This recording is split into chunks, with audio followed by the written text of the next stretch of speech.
Because the goal is not to completely subjugate Afghanistan. The goal is to use Afghanistan to wash money out of the tax bases of the United States, out of the tax bases of European countries, through Afghanistan and back into the hands of a transnational security elite. That is the goal, i.e. the goal is to have an endless war, not a successful war. Hi, everyone. We're here tonight with John Rachel, author of, hi, David. Nice to have you. Author of War is Making Us Poor. And is it 10? How many 10 novels? You probably have more than what was written here by now. 3 political nonfiction books. And I actually met John years ago. You might have heard something called Bernie or Bust. He was part of a duo that started that. And then Contract for American Renewal, which was a candidate contract, which maybe I'll hand it to you, John, to say a little bit about that if you like where you came up with that idea. I know you're here mostly to talk about war is making us poor, but I think we should maybe we can talk about that later, I guess. I'd love for Michael Harbaugh and Mike Coles to hear about that candidate contract as well. So whichever order you want to go in. So, okay, so start with you, and then I guess we can go around and everyone introduce. John Rachel, I live in Japan. I left America in 2006 to see the world, and I did. I worked on organic farms for the first year, and since leaving there, I've been in 35 countries and had a chance to really educate myself as a uninformed American about how the rest of the world works. And it's been a great experience. But I live here with my wife of 12 years, and I've written 6 political books, 9 novels, and 2 creative nonfiction books. Another one coming out soon, but I won't plug that. So that's my story. Okay, great. Michael. My name is Michael Harbaugh. I'm a food truck owner and first-time independent candidate for Congress here in Dayton, Ohio. Thanks for having me on. I'm running an all-grassroots campaign full of activism as my theory to gain the trust of voters. I recently got back from a disaster relief trip in North Carolina that I'd like to share, and that was a really transformative experience and a whole bunch more. So you can ask me some questions about that or anything. Yes, I have a great clip of you down there, but really I think you're here because you're such a big anti-war, outspoken anti-war candidate. Okay, and Mike? Hi, Mike Coles. I'm here from along the Red River in Texas and part of the Panhandle. I've run for Congress 4 times and just recently been dismissed from the ballot by the Secretary of State of Texas.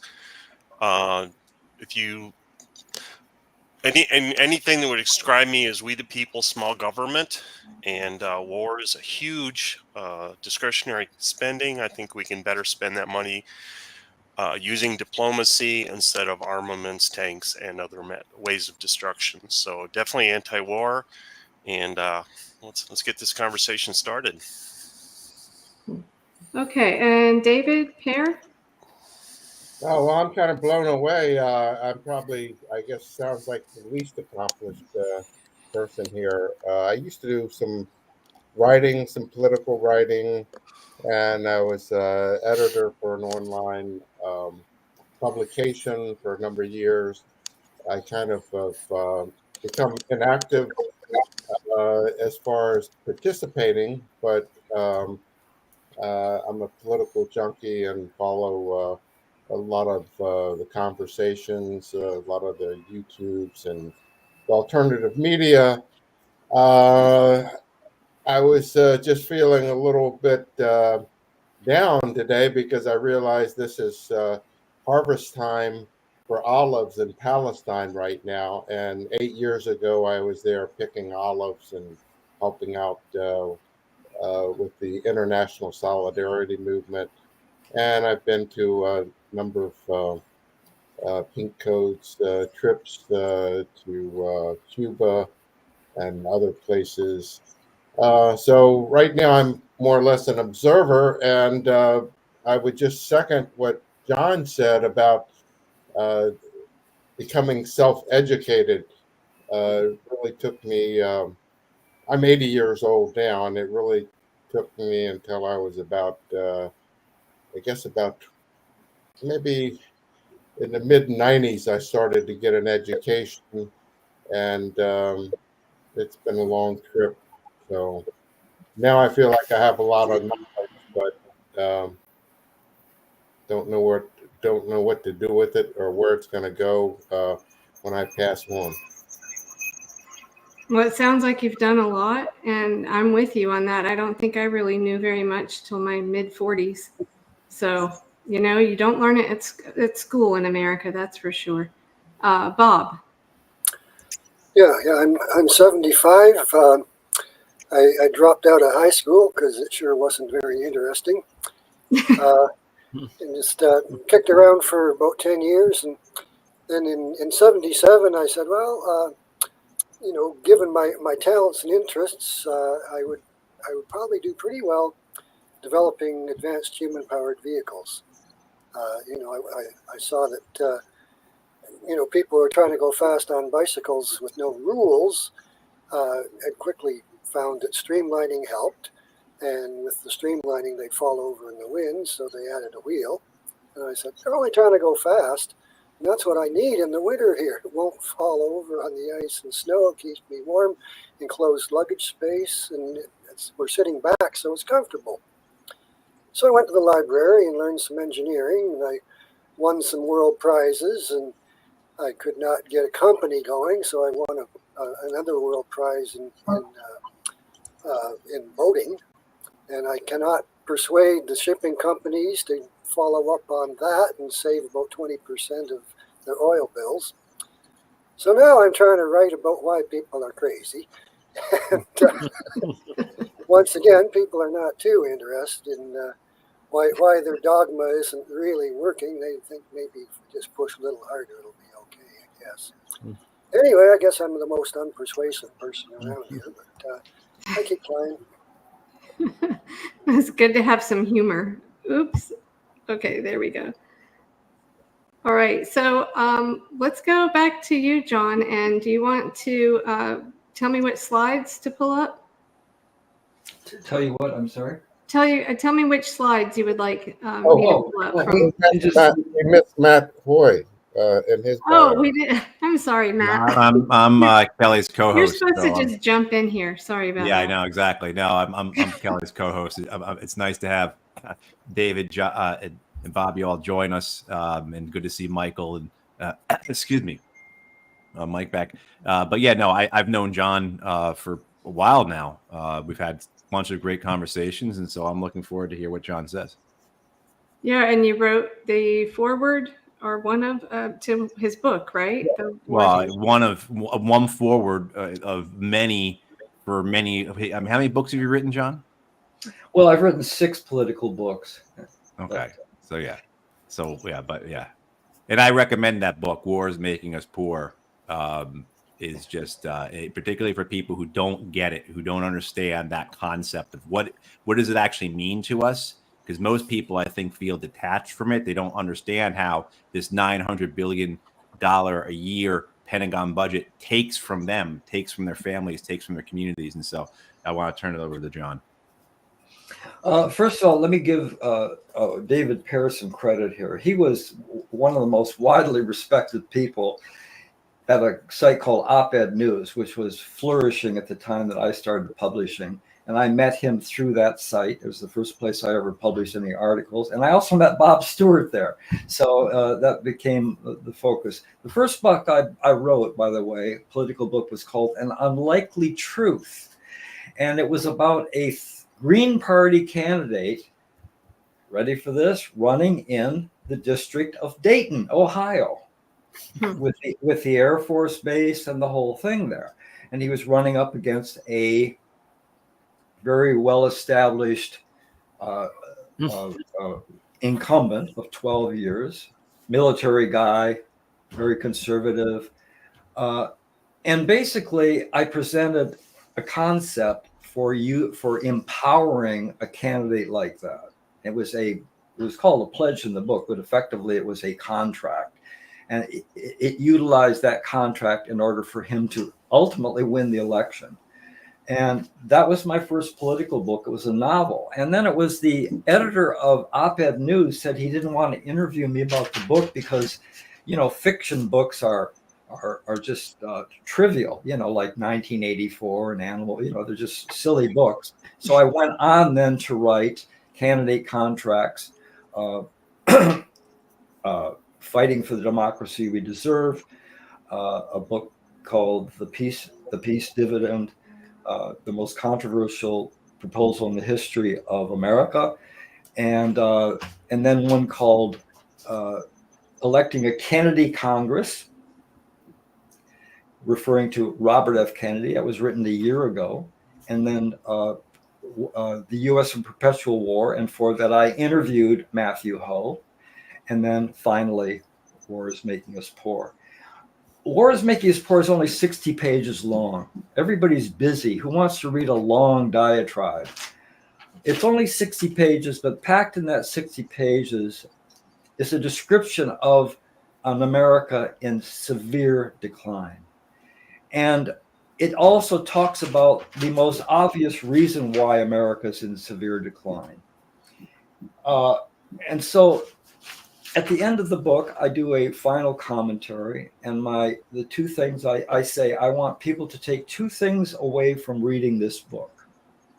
War is making us poor. War is destroying us as a people. War is bankrupting our country politically, spiritually, socially, and economically. That's the first one. The second one is going to sound a little bit extreme, but it's not. I can defend it. Peace is not possible without ousting and replacing the power-drunk, empire-building, war-crazed lunatics now in control of our foreign policy and military institutions. The book more addresses the economic burden that our entire system, and you can't just talk about the military, you have to talk about the whole economic system, the one that put us $35 trillion in debt, the one that none of this money ever trickles down to the people, but the majority of it goes to promoting conflict, confrontation, chaos, destruction, and death across the planet. Some of the main points I make in the book are every war since World War II, every single war has been a war of choice. The U.S. has never been under threat by any of the countries it has attacked. It has never been under serious threat by any of the countries whose governments has toppled. That this whole regime of militarization and war is basically a fraud. It is a fraud which is serving two agendas. One agenda is an ideological one. It is the madness of neo-conservatism, the neocon, as they're called, lunatics who truly believe that America has been ordained by destiny to rule the entire world, if not the entire universe. These people are possessed. It sounds a lot to me like Nazism, but I don't want to even go there. The point is that these people are mad with power. They are obsessed with destroying any nation which challenges the supremacy or even hints at challenging the authority of the United States of America to make all of the decisions for everybody else. If that's not the definition of lunacy, I don't know what is. The other agenda it serves is the enrichment of an already extremely wealthy ruling elite. I was hoping, Kelly, you were going to play but actually he alluded to it. Julian Assange alluded to the fact that basically all this, the military expenditures, the wars and everything is basically funneling money to an investor class, to holding companies, to Wall Street, to the people who already have everything and still want more until we're completely, I guess, bled dry. Basically, it's a mechanism for doing that. Now, how the obvious question is, how can this change? And I've been a quiet peace activist almost all my life. I read a book called War and Nuclear. I'm blanking. Bertrand Russell book when I was 14, and that made me aware of the challenge of eliminating nuclear weapons in the world. And I've since been conscious, but I can't remember which person's. I kind of woke up in the mid '90s when I listened to a guy named Ralph Nader speak at Stanford University about how corporations would soon rule everything, determine our priorities, create our agenda. Those corporations, of course, serving a very elite class of extremely wealthy and powerful people. So the question that I started to seriously try to tackle 12 years ago is, how do we challenge this? And the only path that I see open anymore, and I'm not even sure that this path is even workable now, is to empower people at a local level, to organize at a local level, and support candidates like Michael and Mike, and get them to replace the lapdogs of the ruling elite that we now have in power. That's the only way it can change. I've run up against a lot of puzzling obstacles. One of them is that apparently, even though civics in high school was one of my least favorite classes, I apparently absorbed enough to understand a couple basic ideas. One basic idea is that the real power in our federal government is Congress. It's not the guy that was serving French fries at McDonald's. It's not the lady that's might get elected that can't form a complete sentence. That's not the power center. The power center for government control and for truly changing the direction of America is Congress.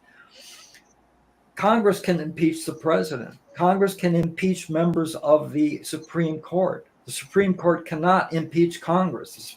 The president can't impeach Congress. It's very obvious that this is a very powerful equation where they put that amount of power in the hands of people that would report democratically to the people. Of course, we have a Congress that doesn't report to us. They don't listen to us. So this is the other puzzling thing for me as a way in the background activist, is why do activists in America keep trying to appeal with common sense to people that have no common sense? The law, the legal structures, for example, that support our whole corporate enterprise make no sense, not in terms of our Constitution and the priorities that our founding fathers set. These people obviously have no common decency. They will send $100 and some billion to Ukraine. They will send billions of dollars to kill people in destructive wars where nobody benefits, and ignore the people in North Carolina. Now, is it Michael Harbaugh? You were in North Carolina. Maybe you can report to me. But I saw a report a few days ago. This lady said, I'm outside of Asheville now, living in a gymnasium. I have not seen a single federal official here. She said, you see these big earth movers and that, clearing debris.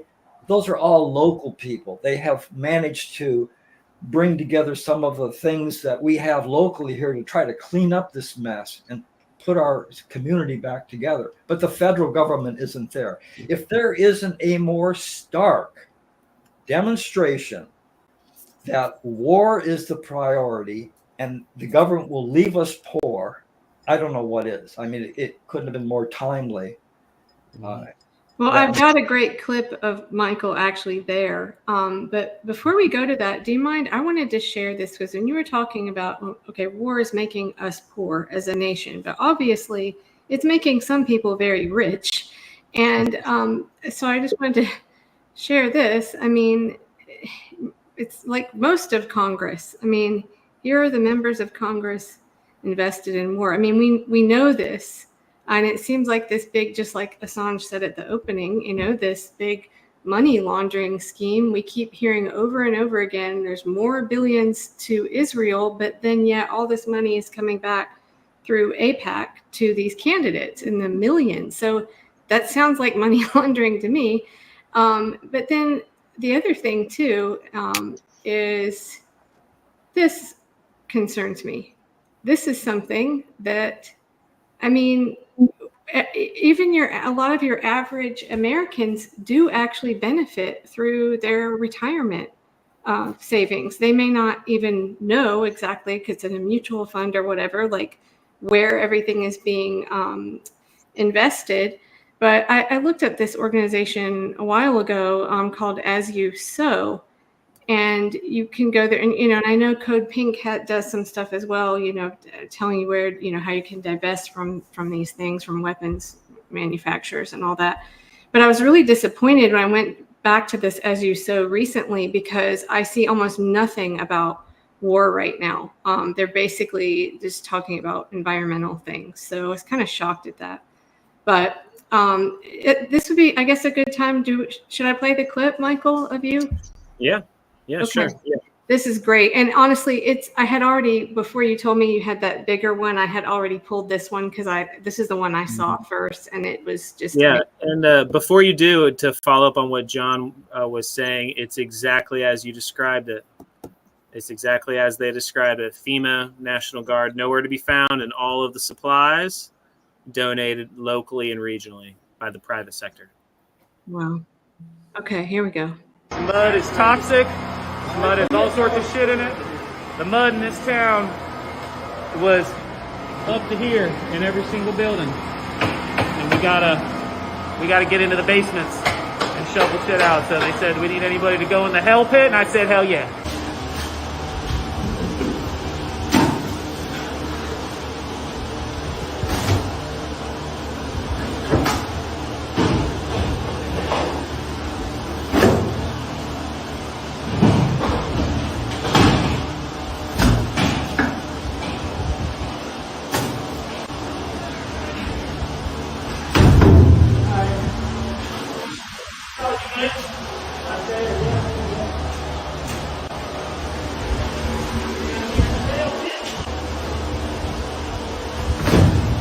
Hell yeah. All right, just got done here in the town of Marshall in full PPE clothing, muddy as hell. We were down in a pit, and just wanted to come out here to the river and show you what this town looks like. This is the town of Marshall. And there's the courthouse. The entire town was under.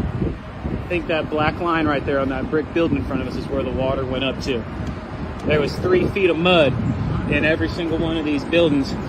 We were just down in here. Here's Red. Thanks, brother. Just taking a little footage, man. Hell yeah. Hope this guy clearly gets it done. There we go. Thanks, brother. And this is where we were at in here. This fucking basement. Tons of work. Oh, it looks like they got the lights up, but they said it was the hell pit in there, digging out bucket by bucket into these wheelbarrows, into the mud pits or into the mud pile, and getting it all out of here. So, Mike Turner, would you be doing this? Trying to show a contrast any way I can. Bravo. Yeah, well done, Michael. Thank you very much. Thank you. Well, tell them you drove your food truck down there, didn't you? Full of supplies? I did. I was getting a little riled up the more days this information was trickling in. It's coming out. I'm seeing the media talk about the vice presidential debate, and understandably a lot of World War III stuff too, and what's going on in the Middle East, understandably, but like literally no coverage of this. And for those first several days, first week, and I'm like, what is going on? And then the stories, people are trapped, and then more and more footage is coming out, and you're really seeing the destruction, and no one's there. And that's the thing, like FEMA's nowhere to be found, the National Guard is nowhere to be found. And so I was like, you know what, I'm going to do something about it. And I was like, I'm just going to get donations and supplies from a couple local businesses. We put the word out there, and I contacted local groups, organizations. We put the word out there about Wednesday, and then Wednesday or Thursday, and then I left Monday. I left on Monday, October 7th. We held a peace rally in downtown Dayton at the Federal Building, where I spoke and a few other people spoke. And then I got in my short school bus that was loaded up with supplies and hit the road all the way down to North Carolina and drove through the night and got down there and dropped off a ton of supplies. And then I also stuck around for a second day and was able to help out there in the town of Marshall, North Carolina, that I was referred to. That was about an hour north of where I was at, west of Asheville. I was in Waynesville. And you were in Waynesville. I was in Waynesville, North Carolina. I stayed in Waynesville for a week with some friends. Yeah. So my friend was just coincidentally down there working remotely and outside of Asheville. And he said we could come down, and we stayed, and we were able to drop the supplies off. But it was a wild trip. I got linked up with a nonprofit that was down there through friends of friends. You know, one of my friends knew somebody who down there who was on the ground doing disaster relief. And it's a husband and wife duo, and they have been out there every day. They're the real stars and the real heroes of, you know, I'm just thankful to been able to link up with them and get supplies to a good place. And then also, like, they referred me to, you know, a good town to be able to go to. But they've been there since day 2 after the disaster. And when I was there, like around day 10 after the disaster, they were just now saying that they're just now starting to see the National Guard. That was there now. But just did you get a sense of what the actual real death toll is? Hate to be so morbid. Yeah, no, we were getting the sense that it was an undercount, not like a crazy undercount, how they might have feared in the beginning. Lots of people were missing, but then there was just lots of cell phones were down and had relocated and just hadn't been checked on. And so the numbers were coming in. I wouldn't say it's in the thousands, but definitely several hundred. In just one small town, Craigtown, North Carolina. It's named after the Craig family, and 11 people in one family. A mudslide. Well, and they don't have flood insurance there. No, nobody has. Why would you have flood insurance? Nobody has flood insurance, and I did a very heartfelt interview on my social media page, also too, with the owner, Kira, of this, or the lead organizer of this nonprofit, her and her husband. And we had just run around all day, went around about 10 different distribution places out on the front lines, and they were all full. They were all stacked up with supplies. So we actually had trouble finding a place to take our supplies, which was a good thing to have. That was on October 8th. Anyway, we did an interview right at the very end of the day, and where we just, kind of went into everything, and it was very heartfelt. And she made the point, that I was bringing up FEMA's response, and she was like, look, people were on oxygen. People had diabetes. People with medical issues. People could have been saved in 24, 48, 72 hours, and they were left. There maybe could have been more resources there. And she's like, she made a good point that sticks with me. And she says, we train the most highly skilled people in the world to infiltrate hard to reach, hard terrain, people that are hard to find. We train them to hop out of helicopters, find and locate people to kill people. But where were them hopping out of helicopters doing search and rescue when we needed them most to save people in our own country? And then just about the priorities of spending in this country, the priorities of what we do with our force projection and how we project force, and who's it really there for? Who's it really there for? Right. And just if I could throw some numbers out there with regards to the National Guard, because people have been looking at this. There are currently about 25,000 activated there are currently about 32,000 activated National Guardsmen, 7,000 in the U.S., 25,000 overseas. That's ridiculous. Right. In 2023, the Guard had 16 million days mobilized, right? All told, 16 million man days. 9 million of those were overseas. And it's even worse than that, because what's not included in those 9 million days, what counts as days in the U.S., are all the workup, all the training to go overseas. And when they come back and they have their post-deployment time, as well as those guardsmen who are not working on things, they're mobilized and are not working on things in the U.S., they're working on things overseas, but they're still here. That all counts as time in the U.S. So when you look at it, you see this ratio again, 7,000 mobilized guardsmen in the U.S., 25,000 mobilized overseas. It just gets back to John's point about how this is making us poor, because our National Guard, the purpose of it isn't even about our own communities, our own states. The purpose of it is to augment the active duty military and the wars overseas. And you saw it firsthand, Michael, where are those guys? We did. And it was awful. It was awful. And everybody, I had heard several times from people down there that East Tennessee or Tennessee had just deployed 700 of their National Guard over to Kuwait. Right. I mean, talk about the bad optics of deploying over to Kuwait about a week before this storm. Yep. People are pissed. Remember. Yeah. And I was doing cleanup in that town of Marshall, and there's another street interview that I did on my social media with a really good message from this local resident. He said, "I'm a left-leaning guy, but I came across a guy in a MAGA hat, and he's like, today we're all Americans," and talking about the spirit of camaraderie of the people in the town. They come together, and all the politics and the politicians this election season want to drive us apart, make us hate our neighbor.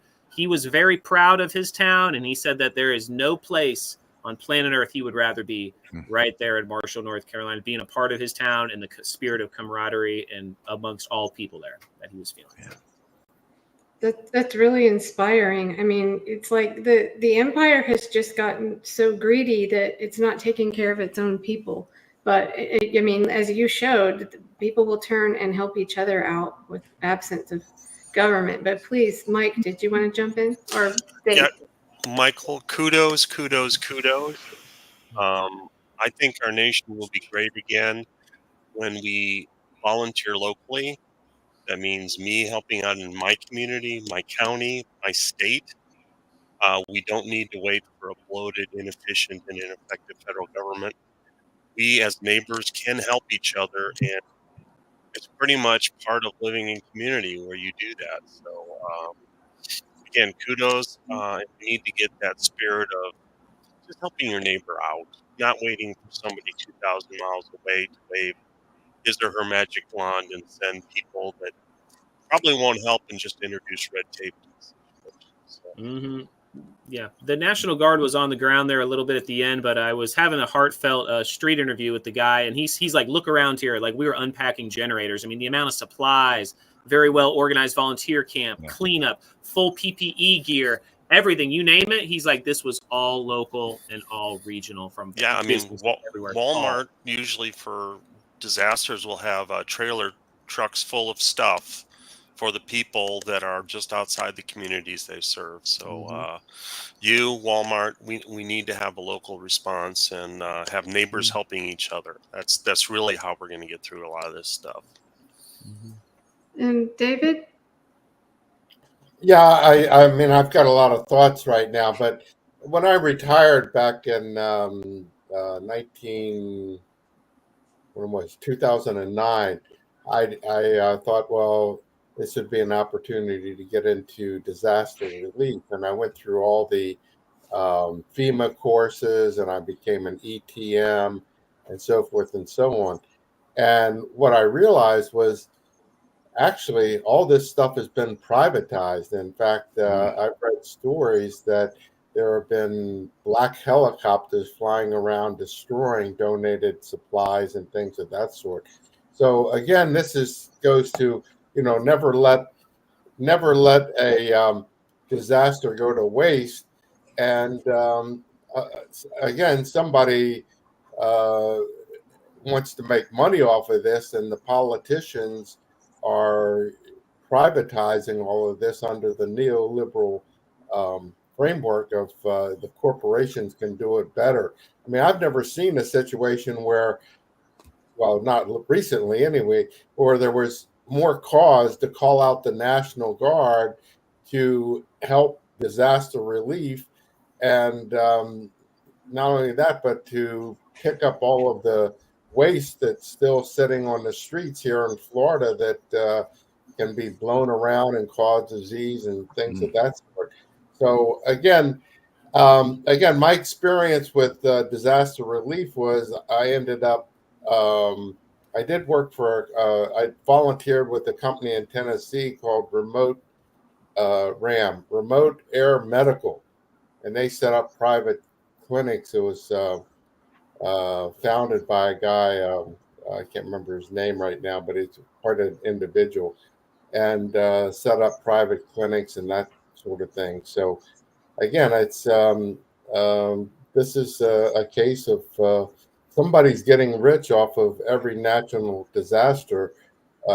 Katrina was considered to be slum clearance, and I guess that's what many of these disasters are: is opportunities for private corporations to make money and for real estate developers and investors to find some prime real estate at low prices. It's very discouraging.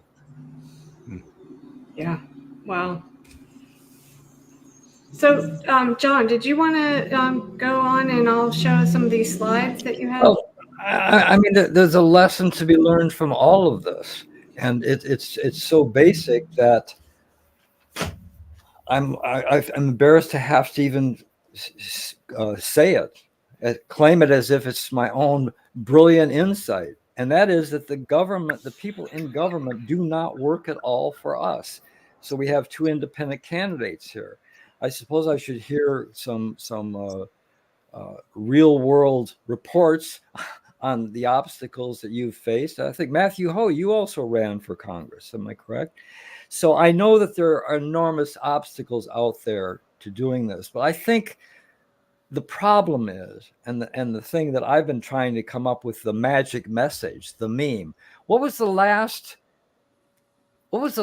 meme that really, really captured the imagination of the world? Emanating from the United States of America, where everything good and beautiful emanates from. What is the last meme? Well, let me give you a clue. BLM.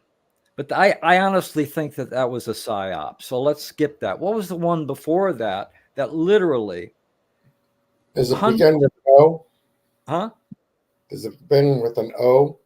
It starts with an O. Exactly. It was the weirdest meme I've ever heard in my life. It didn't make any sense. Occupy Wall Street. So the imagination of the public, people can be riveted by a message. But what I feel is that a lot of our messaging really, really misses the boat. And I'm not an expert at messaging. I've spent my whole life confusing and pissing people off. But the point is, there are some messages out there, and there are messages that will galvanize people into at least paying attention. And what is it that people want? What is it that people want done? They want the people in government service to work for them. So if you connect all these dots, to me, there are some very obvious things. All of the money is, as Ross Perot used to say, there's this big sucking sound, and all of the money is going up. Even during the COVID crisis, 3 years, the 0.1% increased their overall wealth by $1 trillion when the rest of us were losing jobs, businesses were going under, we were locked down, we were waiting with anxiousness for our $2,000 pittance from the government. The government was borrowing and printing money like crazy, trying to keep afloat. The wealthiest people in our country increased their wealth during that crisis by $1 trillion. So it's obvious that what is in place has to be completely and totally replaced. So everything I've devoted myself to is to try to figure out how to connect candidates like Michael and Mike, to make a connection between them and the public. The thing that really baffles me, and the reason I wrote this specific book, This isn't for the public. I'm not trying to become a bestseller. This is for the peace movement. This is for Peace Action is the largest peace organization in the country. They have a vast network. And yes, they talk about Gaza and they talk about Ukraine and they talk about all, but none of what they talk about obviously connects with people. And they don't create messages that connect candidates like we have here with people. I believe that in every single community in America, there's some person like Michael and Mike and Matthew. There are people like that, good people who want to do the right thing, who will listen to and report directly to the people. Those are the people we need to put in office. We need to fire everybody in Congress. And I even include Bernie Sanders because he failed us miserably when he walked away from being an independent candidate. He sold out to his, and I admire and love the man. I forgive him, but him to all of them. Entire Senate, 535 Congress people have to be replaced. And they have to be replaced with people that future constituents have confidence in. And that's what I've been spending 12 years is trying to figure out how to communicate. And it completely baffles me when you have, for decades now, every poll I've ever seen, every poll has said the number one concern of Americans is their own survival, putting food on the table, putting clothes on their kids' back.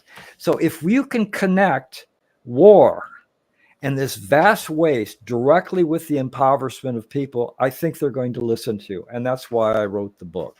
So you guys you've been candidates on the ground. Why doesn't the peace movement ever talk about the one issue that is most viscerally experienced by people? They get up in the morning, oh my God, do we have enough food for the kids? How am I ever going to replace those bald tires? I got 2 jobs to go. This is what people care about. I don't judge them as being insensitive or amoral for not caring about the people in Gaza. You have to care about the people in your in your proximity. These are the people you love, that you have the responsibility for. Your kids, your family, your neighborhood, your community. So that's where it all starts. So I'm really baffled why the peace movement, to me, this is the issue that they could truly wake up the 140 million people that don't vote. These people have given up on voting because they don't think it make any difference. But if you can convince them that if we have a less militarized foreign policy, that we stop all this aggression and we reduce the military spending drastically, and then as a parallel, regain control of our currency and take it back from the private banks, that we can put the country back and that their personal fortunes will improve dramatically. Why do people listen to the orange man? America first. That's simple. Those 2 words resonate with people. They do, yeah. And so I say to people, don't just look at all right, fine, you have a nice close circle of really intelligent people and they care and their hearts are bleeding and we cry every night about Gaza. But why don't you talk to people about what they care about? Because they'll listen then. And so that's what War is Making Us Poor is about. I have a song coming out, believe it or not. I have a country version of the song that I just finished. I've got videos, I've got everything. And the idea is to just say to the peace activists, the people that already have, I'm in Japan. I live in the middle of rice fields. I don't have any kind of platform here. But you have the infrastructure in America. You've got Peace Action. You got a whole bunch, MAPA. I get stuff from them all the time. I attend their Zoom sessions and they talk about all the right things, but none of it, 20 people, 21 people. How many do we have? 12. We're not connecting with people. So I don't know. I guess I should ask your opinion. Is this a message that would wake people up? I mean, you can't have a more dramatic demonstration than what's going on in North Carolina and Florida and Gaza and Ukraine, for God's sakes. There it is. That's the priorities of the people in power. I think too many people just still, believe it or not, in spite of what's going on with Gaza, and younger people are paying more attention now to that, but there's still so many people that just don't pay attention to foreign policy. And I know this because I was one of them. I didn't. I mean, I'm kind of embarrassed to say, but I just didn't pay attention until I was in my 40s. So I think that people, part of it is maybe they're just struggling so much paycheck to paycheck. They don't have the capacity to think beyond, and they're not making that connection, like you said. You just made my point. Right. Who wants to hear about foreign policy when you're on your way to work as a greeter at, Target? I mean, no, say, you're making terrible wages. You're 19 years old. You're living at home. I pointed out in my book, 45%. This has not happened since the Great Depression. 45% of the kids, 18 to 29, are living at home because they can't afford to go out and rent a room and to start their own lives. I mean, this is shocking. Talk to them about that. Well, why am I? Well, here's why. We got wars all over the world. Well, I thought we were no, whether you're defending Ukraine or not is irrelevant. What about your life? I mean, I hate to say it, and maybe this is why the peace movement finds this unsavory, but appeal to their self-interest, the things that are important to them. Anyone please jump in and talk. I thought of this, and so I'm going to pull it up, but I just thinking as a independent or libertarian candidate in North Texas, there's a lot of political pressure from the dominant parties to squash different voices, and that's a big part. It's all funded by big money, influence, and all of that. How do you break that so where you can even talk and say, okay, they think I'm a kook. Here's what I think. Am I a kook? Yeah, it's maddening. And there's power, there's money and power that's colluding against us little guys to even speak. So, Mike, you're old enough to remember the name Eric Cantor. Yes. Eric Cantor was majority whip. He was Speaker of the House for the last 5 years of his career. What happened to Eric Cantor? Here's the most he used to drive me crazy. Every time I turned on the news, here's Eric Cantor. I mean, he was everywhere. He was power. He was Washington, D.C. Central. What happened to him? He lost his primary, right? He was primaried by somebody who went to the people and said, this guy doesn't care about you. He's not taking care of you. Okay. So I don't want to hear about power and money. It can be done. I'm not saying it's going to be easy, but we don't even talk about it. People say, well, we need to set up a new petition. They think the people in power are going to read it. Well, we need to call Congress where you get an answering service. If you're against the war in Ukraine, press 1. Come on. They're not listening to us. So yes, we do need we need to get out there. And I think part of my success in 2022 was just talking to people when you're in line at Home Depot, when you're getting gas, making a human connection in the community when you're out being a citizen, getting a few opportunities like this to talk to an audience and sometimes a forum, but just getting your message out. I think our first short-term goal for Congress should be to announce that we are agents of peace in the world. That we are going to walk away from our military engagements. We're going to talk with every nation under the sun, and we want trading partners instead of people to shoot at. And that would enrich us. It would enrich everybody in the world, and we could save, $800 million or $1 billion to $1 trillion a year, and maybe shrink the government or do something better with that money. So that's my first goal. That's how I want to caucus. That's what I want to talk about. But, I can't unless I get in that chair. But I can tell the people that I want to do that. And if that message resonates, I say, tell 2 people, tell 4 people, tell 8 people. Let's get this message out. This is what I want to do. So- in order for any message like that to have any traction, it has to have a massive amount of support. So that's why I brought up Occupy Wall Street, even though it failed in the end because it had no agenda and it had no plan. Right.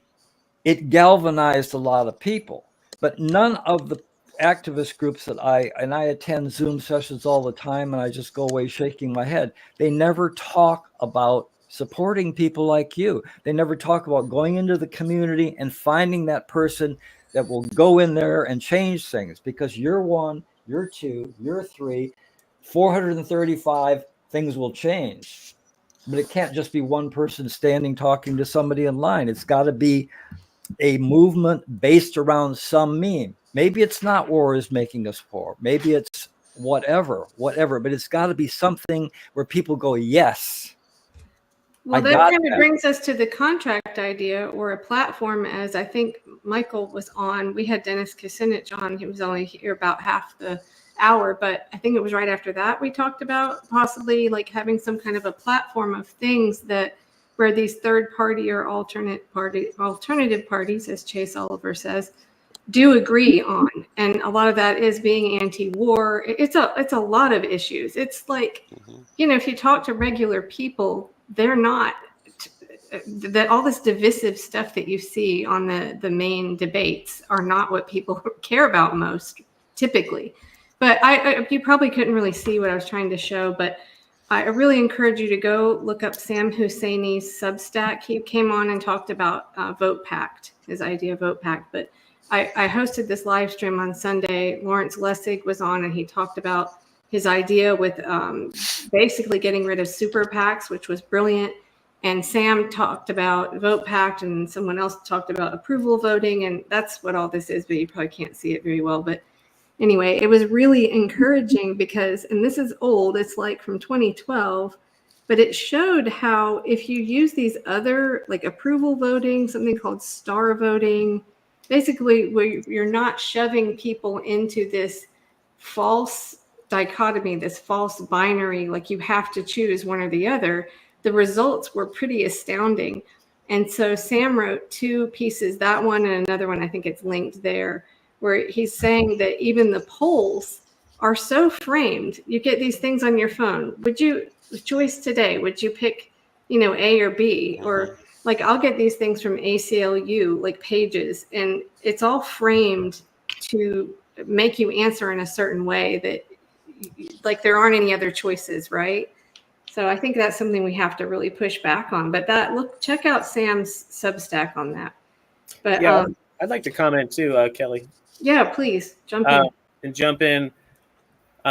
Yeah, John, I couldn't agree with you more. There needs to be some sort of cohesive nature between all of us. And this is, in fact, something that I wouldn't say plagues me, but has been central to my idea of politically organizing and a theme. And we need a ton of independent candidates and people that are outside of the standard bearer Republican and Democratic Party.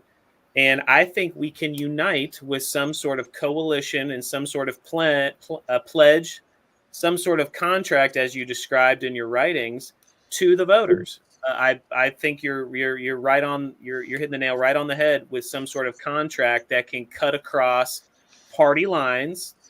And independent candidates or third-party candidates can do that. And I think we could organize people around the country based upon more transparency in our election system, more transparency with the whole electoral process and the rulemaking and stuff like that, more financial transparency, getting rid of Citizens United, yes. And then also evening the playing field with political candidates and the power of money in politics. And then, being anti-war. I think anti-war cuts across everything. And so I think those core organizing principles of shining light, greater transparency, money out of politics, anti-war, and, diverting the natural resources and the wealth of this country back to the working class. And, we can discuss that or have debates about that. But I think there's a couple of core tenets there that I just mentioned that a lot of people could rally around. And then, for example, myself and my campaign, I took it one step further where I said only a $200 max donation to my campaign in order to build up the trust of the voters, my first time running here, but also to donate $50,000 of my congressional salary if elected. I think that speaks volumes to voters. I think that's universally understood, that action, and I think that's something that people would support. So I firmly believe in and I'm right there with you in the need for coalitions of candidates. This Saturday, in 2 days from now, I'm going up to New York City to be with Jose Vega's peace rally that he's having up there. And I think it's important that coalitions of candidates, independent candidates, can work together, collaborate, network. It shows voters and the people in your voting districts that you're not just some one-off candidate, like, hey, you got something behind you, or hey, you're a part of something. You're not just some guy out here that's just running around all by himself. So anyway, that's a couple of thoughts that I wanted to share. And Kelly following alluded. on that, Michael, with the contract and stuff, one thing I wanted to do if I was elected was to circulate an anti-corruption pledge among my fellow congressmen and congresswomen. And see how many people would sign it. Basically, you can't inside trade, you can't leave office richer than when you came in, and do something like that. So even if I'm off the ballot now, what my plan is to do is to send that to the newly elected representatives and see if I can get a list of people that actually responded and said yes, they would pledge to not engage in corruption as a representative to the United States House of Representatives. So we can, I can do similar things. We can talk about being an agent of peace, that our intention in the world is to be a player for good as opposed to another colonial power or an overlord, and see if we can get responses and start publishing those lists to say, these are the people that you need to vote for. These are the people that have sound ideas. So maybe that's what I do post November 5th, is start circulating these pledges and see who responds, and getting the list published through Kelly or some other organization, and just getting that kind of like Consumer Reports feel to it. That's a great idea. Kelly used to belong to an Candidates with a Contract. What was it called? Yes, so that was the other one. It was yours, the CFAR, and then CWAC, and that kind of went under, but it was more just an anti-corruption contract. Yes, and it was, I would say it was a little bit more bipartisan versus just left, I guess, or green, I guess is the best way to put it. So I think if we do some kind of a platform, a contract, we have to be really careful to not put divisive issues on there. And I think that would be something maybe that could be sort of crowdsourced, right, to figure that out. But basic things, anti-war, yeah, I mean, no corruption, all that. And I think we have to realize, though, that there are a lot of forces that don't want that to happen.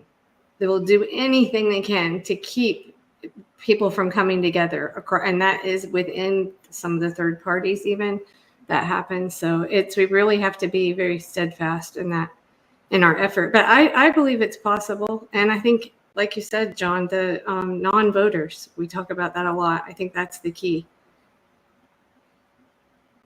So you're going to see Jose. I've got to send you something, Michael, from Lulu. You weren't on, I don't think, when Lulu Freistat from Smart Elections came on, but she wanted to connect with Jose because his district has an Express Vote XL, which they have a lawsuit going on about that voting machine right now. And that is not a partisan issue, even though it might sound like it in the mainstream press right now. It isn't. And so that's something else we got to work on. The amazing thing to me is that there are so many nonpartisan issues where you have huge agreement in America, 60, 70, 80% agreement. And it's almost identical to the list of things that never get done. Right. And that they don't talk about. Is that supposed to be ironical or funny or what? You know, But how can you have a government for the people, by the people, of the people, where the things that the people want done never get done, and then the people never complain about that? I don't understand America anymore. I haven't lived there for 16 years, so it's kind of hard for me to get a grip of what's going on. Yeah. Matthew, why is it that Veterans for Peace will not even look at any of my materials? I mean, I'm for peace. I'm not a veteran, but yeah, I don't know, John, but certainly there's been a lot of work done. I was part of things. We used to send out things to people. This is how much your taxes go towards the military, how much goes to war. There's a lot of things done like that. It's difficult though to break through, and it's also too one of the issues that I think we're really contending with is this idea that we're so siloed that the information we're providing is to people who already agree with us. It's this idea of how do we get information out to people who have not heard it before, who are not in our own organizations, who don't already agree with us. So that's a big problem I see is siloing. I mean, social media, this technology, how many more people are getting information from podcasts and YouTube and things like that. That's all terrific. But the problem is that it's siloed. And so getting this information to the people who haven't heard it before or who disagree with us is certainly a very big problem. And so no matter how great our ideas are, if we can't get them to people, if we can't get to the people who haven't heard it before and have them listen to us, that's a real challenge. That's a real challenge. But yeah, we're at the top of the hour here. So I'm trying to get Dolly Parton to tattoo "War is Making Us Poor" on her chest. I mean, I think that would be a huge leap forward. You know, that's the whole thing. If we could just get Dolly and Taylor Swift and Beyonce, we would really, be reaching people. But it is a real issue. I mean, like I do. I understand. I mean, the work I do, and I have the YouTube shows I do have hundreds of thousands of views and thousands of comments, right? And you go through the comments, and it's very rare to find someone who disagrees with you now. The comments are all supportive. The comments are, or not just supportive, they're doubling down on what you're saying, right? And to find the people who are like, nope, that's wrong, or I've never heard that before, or you're full of crap, it's rare. It's becoming an increasingly, narrow and more, narrow, audience we talk to. And so, I mean, certainly, like say this program, Candidates for Assange, I mean, how many people do you think will watch it who aren't with us on the general conceits of what we're getting at here? So it is this idea, to what Mike was talking about, just getting out there and talking to people. But then to what you were saying, John, how do you then, okay, that's the right way to do it. But then how do you actually, if you've got, Mike and Michael have 750,000 voters in each of their district, right? How do you get to 750,000 people? And I see it here, this will be my last thing. I see it here and just how expensive these races are. And I get 3, 4, 5 pieces of literature every day in my mailbox regarding my state house and state senate races. So by me, the state house and state senate races are in the millions of dollars for the state house, not the House of Representatives, the state house, right? So this is, we're continually just running up against this issue. Definitely. The idea though, to get back to your point, is that war is making people poor. And this idea of how do we communicate to people, this idea that you don't have a good education system, you don't have health care, your roads are crap, on and on, let alone what Michael was describing, this terrible disaster happens and no one's there to help you. Well, it's because we're spending $900 billion a year on the Pentagon. Yeah. So, so just I'll get off my soapbox and conclude my rant. I love your soapbox. I was going to say, Matthew, have you ever met or talked to my father before? Because he is in his own little world. He is in his own corner. And he's a pretty good person to kind of bounce ideas off of. And I've just been chipping away at him. Oh yeah, but honestly though, yeah. Anyway, is it working? A little bit. At first, when I started to run for office, he would, was hesitant about even signing my petition to get me on the ballot. Your own father. But since then, well, it took him about a day or two, and he realized that our stances on abortion are opposite, and he came around and signed my petition, and then even just recently just voted for me. So he's come full circle. He gets a little riled up. But let me ask you a couple simple questions. How does he feel about raising the minimum wage to $20? Absolutely not. Okay, well that's absolutely not. He's from the generation, and I think the propaganda that's been so heavy in this country is that you don't deserve anything. You don't deserve any of the piece of the pie coming from Medicare for government, all. any of the wealth that you don't deserve anything other than your Bill of Rights, your constitutional rights. But other than that, as far as any wealth, anything from this country, from the government, nope. We'll see. Private market gods. And Matt, we need to wrap it up. But you know what? Oh, I'm sorry, David. Please go ahead. I just wanted to say we should get into that further, because that's where the Greens and Libertarians diverge. Yeah. And I think we can word things differently. But anyway, and come up with solutions that work for both, maybe, or there's a lot drop some of the issues like that. But I'm sorry, David, please go ahead. I was just going to say he better care about his constitutional rights, because they are being eroded away. I was shocked just recently to look on Amazon and see how many books they are now censoring where it says this title is no longer available. So, I mean, it's especially if it concerns Palestine and Israel. So, all of the big tech companies are starting to really crack down. So, the main thing, one thing I did want to just touch on, and I think it's something that's really overlooked, but I think it was mentioned by Mike, I believe it was, about corruption.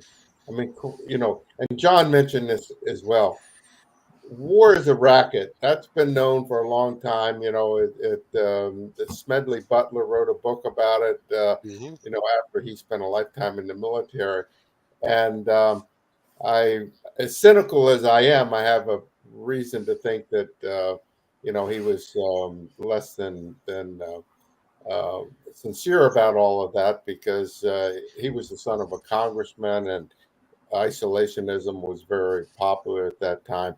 But nevertheless, his book was absolutely correct. War is the biggest racket going, and a lot of people are getting very, very rich off of all of these wars. They don't need to win the war in order to get rich.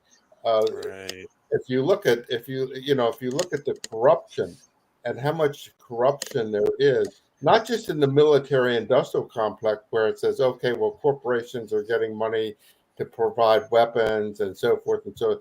I mean, absolute, illegal, and the PACs, of course, AIPAC providing campaign contributions, but there's a tremendous amount of absolute corruption.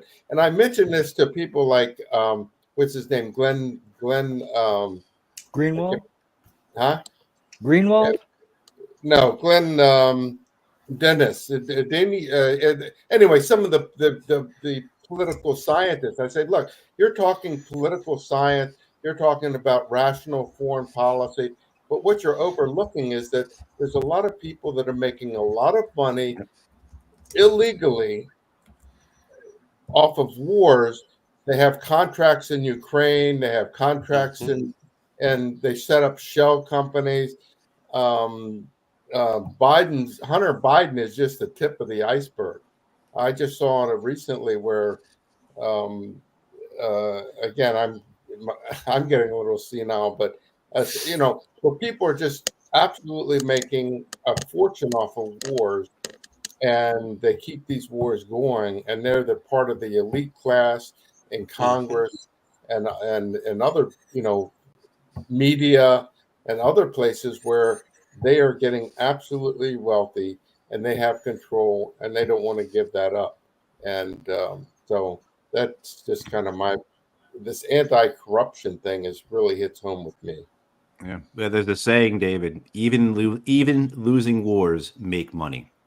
So Well, Yeah.